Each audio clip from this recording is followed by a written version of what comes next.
और बुलेटिन की शुरुआत करते हैं इस वक्त की बड़ी खबर के साथ। खबर जम्मू के पुंछ से है। पुंछ के शाहपुर सेक्टर में फायरिंग की इत्तला मेंढार इलाके से मुश्तबा अफराद की दरअंदाजी का शक बताया जा रहा है। हिंदुस्तानी फौज की जानिब से 2 घंटे तक फायरिंग इलाके में रही और अब इलाके में तलाशी अभियान जारी है। यह खबर आपको जम्मू के पुंछ से बताई जा रही है, जहां पे पुंछ के शाहपुर सेक्टर में फायरिंग की इत्तला मिली है। मेंढार इलाके में मुश्तबा अफराद की दरअंदाजी का शक है। हिंदुस्तानी फौज की जानिब से 2 घंटे तक फायरिंग जारी रही, इलाके में तलाशी जारी है।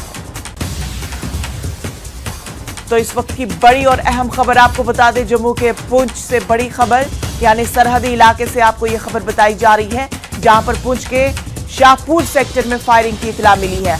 और इसी खबर पर हमारे साथ हमारे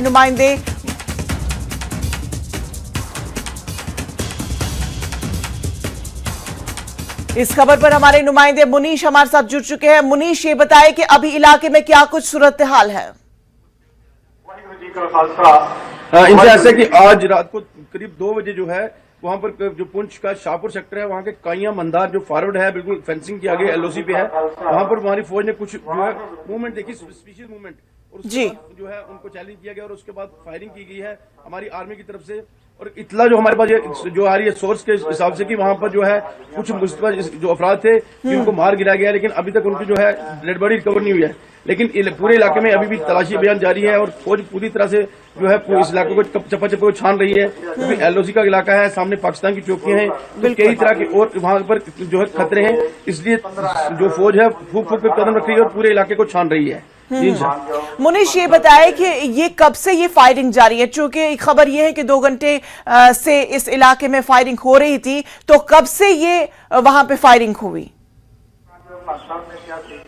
रात को 2 बजे फायरिंग शुरू हुई थी और सुबह 4:15 बजे तक फायरिंग चली है। और उसके बाद जैसे ही जो है रोशनी हुई है, जो रोशनी होने के बाद जो है वहां से पूरे तलाशी अभियान शुरू हुआ है और भारी तादाद में जो जवान है वो लगे हुए हैं, पूरे इलाके को तलाशी ले रहे हैं। आगे का एरिया है, काफी फेंसिंग का एरिया है जो 0 लाइन के बिल्कुल करीब है। बिल्कुल। और खबर अभी तक यही आ रही है कि वहां पर जो है दो डेड बॉडीज हैं वहां पे, लेकिन रिकवर अभी तक कुछ नहीं हो पाया है। मुनीश, ये बताया कि सरहदी इलाका है, तो एलओसी पे कई सारे वहां पे लोग रिहाइश पजीर हैं, तो इन लोगों के लिए क्या कुछ खास इंतजाम किए गए हैं? ऐसा कि जो इलाका है वो रिहायशी इलाके से आगे है, बिल्कुल 0 लाइन के करीब का इलाका है जहां पर ये सब हुआ है। और वैसे भी जो सरहदी इलाके हैं वहां के लोगों को तो पहले से अवेयर रहते हैं, क्योंकि उनको ये पता रहता है कि अगर कहीं फायरिंग होती है तो वो खुद ही जो है अपने घरों में जो है सुरक्षित जगहों पे चले जाते हैं और वहां पर लोगों के लिए कोई इस तरह का खतरा नहीं है। चलिए मुनीश, आप इस अहम खबर पर अपनी नजर बनाए रखें, हम आपसे फिर से जुड़ेंगे, आपसे तमाम तर तफसीलात हासिल करेंगे। फिलहाल आपको ये बड़ी खबर बता दें, आपको